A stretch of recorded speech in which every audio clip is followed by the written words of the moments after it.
Hello. Hello, how are you today? All right? Oh, good. Well, now, if you've got a paper and pencil handy, it could come in very handy later on because we're going to have another quiz, paper and pencil. Now, I don't know if you've noticed, but we've had rather a wet summer, and we've had rather a wet autumn, too. And there's one or two things that I haven't seen in my garden lately. You know those fluttery things? Butterflies. Very short of butterflies this year, but of course we may see some if we get some warm weather, but you can always be sure of seeing some butterflies if you go to Bourton-on-the-Water. You may think that you're in the Brazilian rainforests or in the jungles of Africa, but in fact you're not. You're in an exhibition.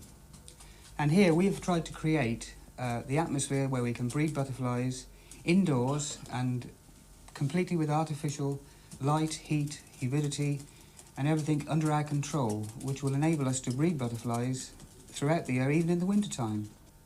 Here we're breeding several species of South American butterfly. We have butterflies from Scandinavia, we have butterflies from Brazil, Peru, California and Britain, all living in the same environment, all happily breeding and living quite amiably together. Papilio asterius is the black North American swallowtail, and we have bred 3 broods of this butterfly this year. The food plant for the caterpillar is fennel, which is a garden herb. It's one of the carrot family, one of the umbelliferous plants. The Camberwell Beauty is a very famous butterfly, and we had these sent as pupae from Scandinavia, and they are now hibernating for the winter. The small tortoiseshell is another species that has just started laying eggs here, when in fact in the wild it should be thinking of a place to hibernate for the winter. The monarch butterfly comes from principally California and South America, and then they fly up right up to Canada each year on their migratory paths, breeding all the way, having 10 or 12 broods. It's a butterfly that goes from the egg right through to the butterfly in about 10 to 14 days, one of the fastest in the world. We're very fortunate to have the golden birdwings from the Solomon Islands. We've never had them here before, and they're showing every signs of breeding, and if this does happen, it will be the first time they've ever been bred in this country. The British peacock, entomologists looking in may find this very strange, but we have at the moment some 4,000 to 5,000 peacock caterpillars, when in the wild the peacocks are now searching for a place to hibernate for the winter. But we have discovered a method whereby we can breed butterflies all the year round.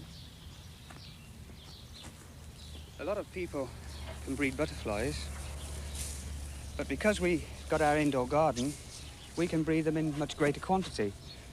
Consequently, every so often we're ready to release some.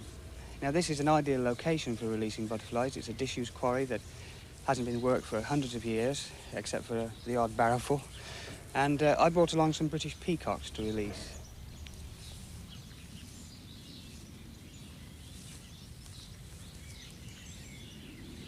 Well, this is the exact location where over the last 2.5 years we've released some 3,000 to 4,000 peacock butterflies. The peacock butterfly in the larval stage feeds on stinging nettle plants. Unfortunately, there's very little sunshine today, so they're rather inactive. The caterpillars hatch after about 7 days, and they feed gregariously from the top of the plant. Now, they have many predators in the wild, and this is where breeding butterflies can be of such value to nature conservation. There are many factors which account for the increase or decrease in the population of butterflies in the wild. Climatic conditions play a very important part. If we have a long stream of mild winters like we've had for the last 10 years or so, butterflies will increase naturally. Also, habitat plays a very important part. Agriculture has become very tidy. Odd corners in fields that used to be left are now cultivated. But fortunately, the closure of so many railway lines has been very, very useful to butterflies. These have produced thousands of acres of land which is absolutely untouched, and butterflies are breeding profusely and increasing at this time, I'm very happy to say. Oh, well, we're happy to know about that, too. Good news from John Stone at Bolton-on-the-Water. Now we come to our quiz. So we've got your paper and pencil ready.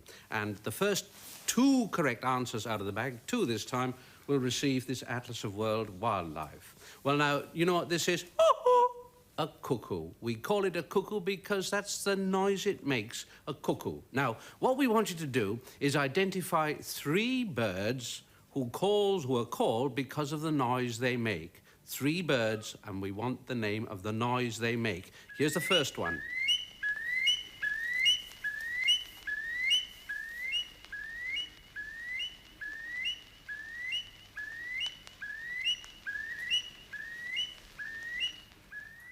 That's the first one. Now, here's the second one, and don't forget, we want the name of the noise they make. Here's the second one.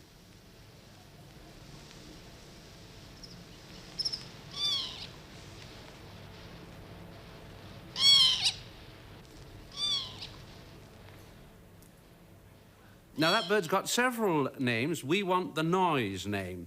And here is the last one, which is a little bit more difficult, so listen very closely.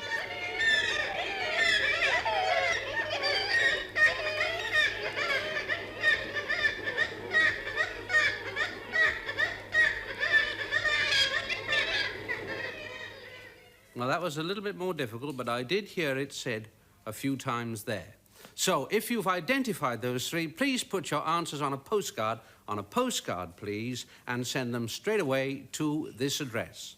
Animal Magic, BBC, White Ladies Road, Bristol, BS8, 2LR. You must know that address by now, by heart, I should think. So don't send your cards to me, please, because they take a long time to get to me, and the competition will be over and done with by then. So, to that address. Now, it certainly happens that on certain islands, there are species of animals that vary considerably from their neighbours on the mainland. Now, such an island is an island of Aldabra. Where is it? You don't know? Well, we've got somebody in the studio who's been there quite recently. He's a zoologist from Oxford University, Malcolm Coe. Hello. Well, just over 2 weeks ago, I came back from the island of Aldabra in the Indian Ocean. Aldabra is a coral atoll. That is a ring of coral that sits on top of a submarine mountain, a very large mountain sticking up from the sea floor. And, of course, this island mass is very greatly isolated. There, apart from a tiny island nearby, there's no more mainland for over 100 miles. And so, a number of years ago now, the Royal Society established a research station on Aldabra so that scientists could study the isolated animals and plants of this island in great detail. And the animals that that is myself and my colleagues, are very interested in is the giant tortoise. And I just happen to have my music with me because here is a large Aldabran tortoise. This, I say large, this in fact is really quite a small one. This one must weigh 50 or 60 pounds, whereas they can go up to 250 or 300. Now, if you look at this one, you'll see these large plates on the side of the body, and you can see a whole series of rings on them. And what I want you to notice is these large new rings around the outside. Indeed, this is an Aldabran tortoise that was brought back to the University of Bristol about 5 years ago. And, of course, on Aldabra, it's a hot, dry climate, and the food's not too good. So that here, where they're not so overcrowded, they've grown very much better and very much faster. Of course, if you're a cold-blooded animal, you don't need quite as much food as a warm-blooded animal needs. And in order to feed, they have pads on their jaws, like this one here, with little teeth all the way along the outside, and a large horny tongue with which they pick up their particles of food.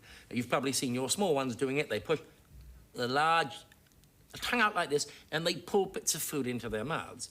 These ones, of course, in the wild are not just herbivores. They don't just eat vegetation. They'll eat almost anything. They'll eat bodies of other tortoises that have died, and they'll eat all manner of things. Of course, it's very difficult when you've got a solid body like this.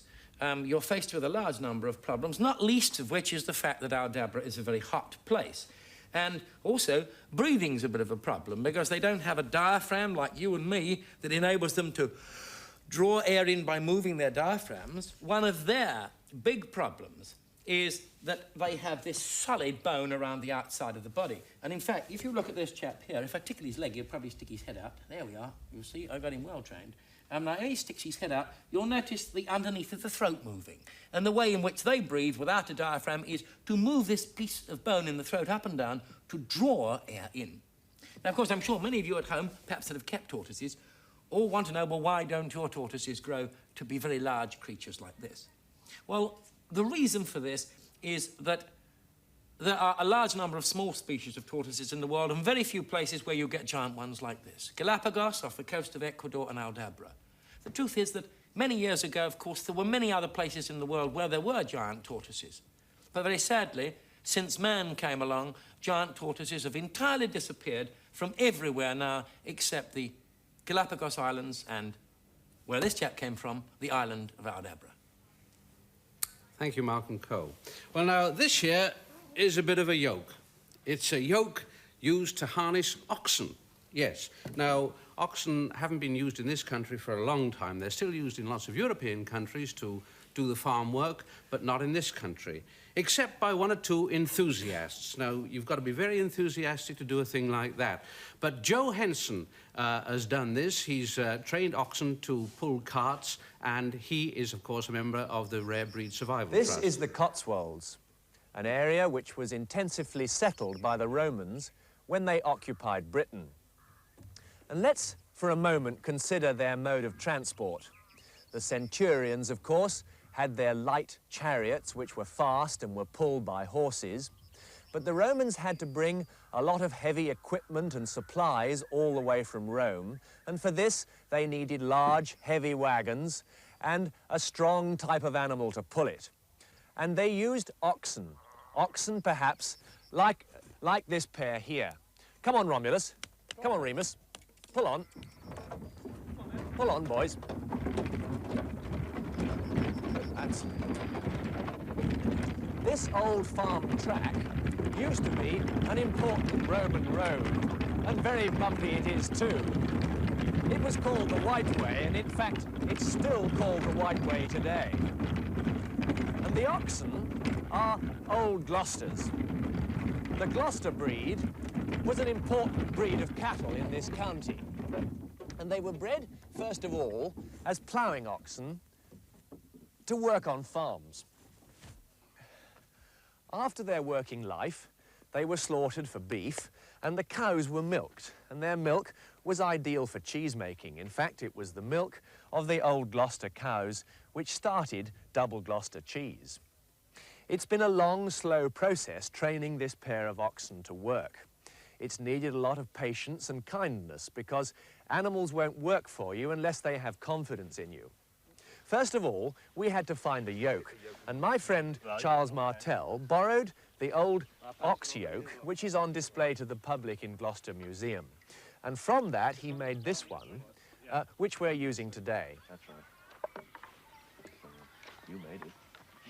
It's attached to their necks with the ox bow, as you can see, which comes up here and fits on like this. Whoa, boy. Oh, boys. Oh, my God. The next thing was to walk them in the yoke. This they seemed to do quite happily because they were used to each other and weren't afraid of either us or one another. I had been told by men who had worked with oxen in their youth that one of the problems of training them was that if you gave them too much weight to pull too quickly, they would just lie down. So we decided to do this very gradually.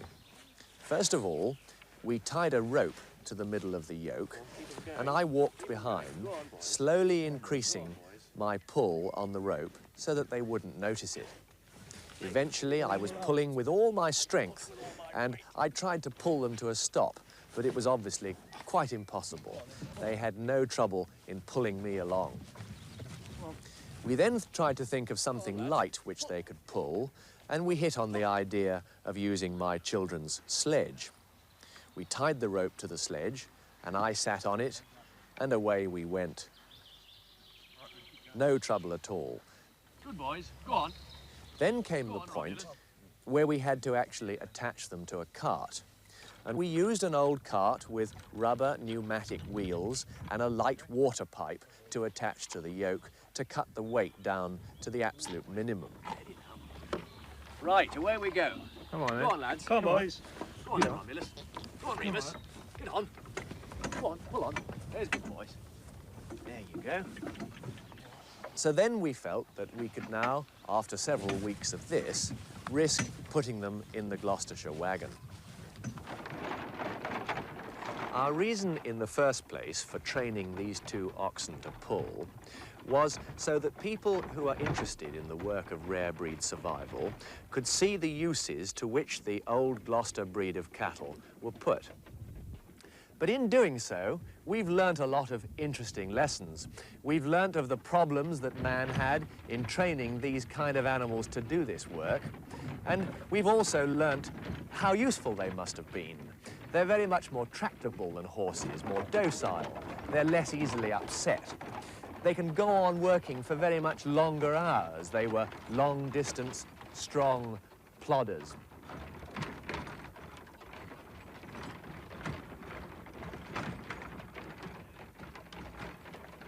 Not only that, don't they look nice?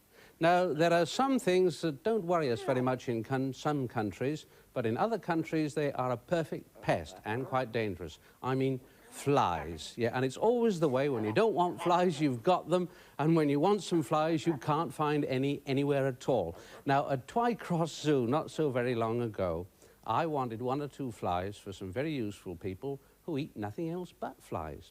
And do you think I could find one? I couldn't find 1 or 2.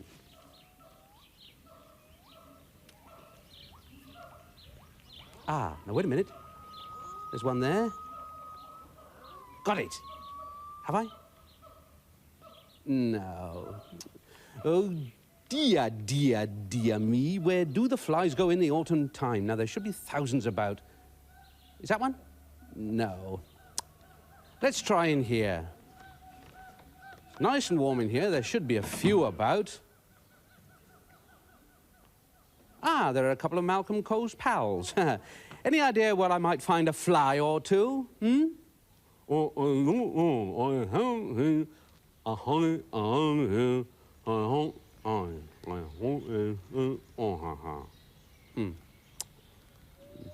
They don't know. They don't know anything. Do you know Porky? Oh, yeah, there's a few in here, but they don't worry us. Most things stay away from us. Stay away!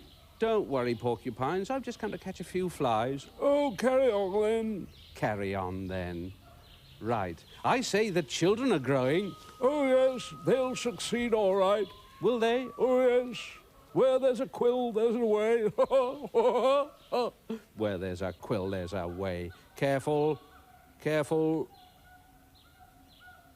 Ah! Oh, ah!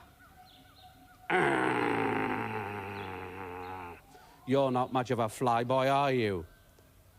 Wait a minute. Careful. Got one! Ah! Now, we'll put it in a bottle. That's one more. I can see another. So can I. Ah! Did you get it? Yeah. Oh, so you did. Not bad. I'll see if I can find a few more. Thanks very much. Now then, could be 1 or 2 here. No. No, I think we've got enough now. There's 7 or 8. Well, there's 7 or 8 of them, so that should do. Ha. There. Right now. Who's for flies? Anyone for flies? In here? Anyone for flies? Hey? Yes, please. You don't eat flies? Oh, I do. You'd have to come very near to give me one, wouldn't you? Hey? Oh, no. Now, let's see. Ah, now you're the real fly eaters, aren't you? Yes. In warm climates, you help to keep the flies down, don't you? Yeah. They're little skinks, little rainbow skinks. They were born only a few days ago, and small flies would be their normal diet in the wild. They have to look after themselves from the moment they're hatched out. So let's see how you can look after yourself, shall we?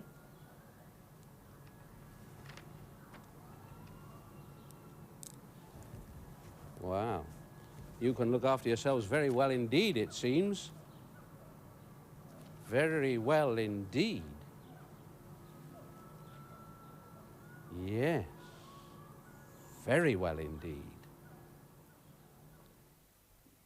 They can look after themselves very well indeed on a diet of flies. I'm afraid Dotty here needs something just a little more, don't you, Dots, eh? Well, we've got something for you today that perhaps you might enjoy. Come on, then. You want to come and have one? This is a treat today, a change. You want to have it over there, do you? All right. A nice sweet? Do you fancy those sweets? You don't like the red ones? Don't you like the red ones? Oh, it's rather nice, isn't it? Yes. She seems to have gone off grapes a little bit, does Dot. But she'll be down here next Tuesday, and so will we. I hope you'll join us then.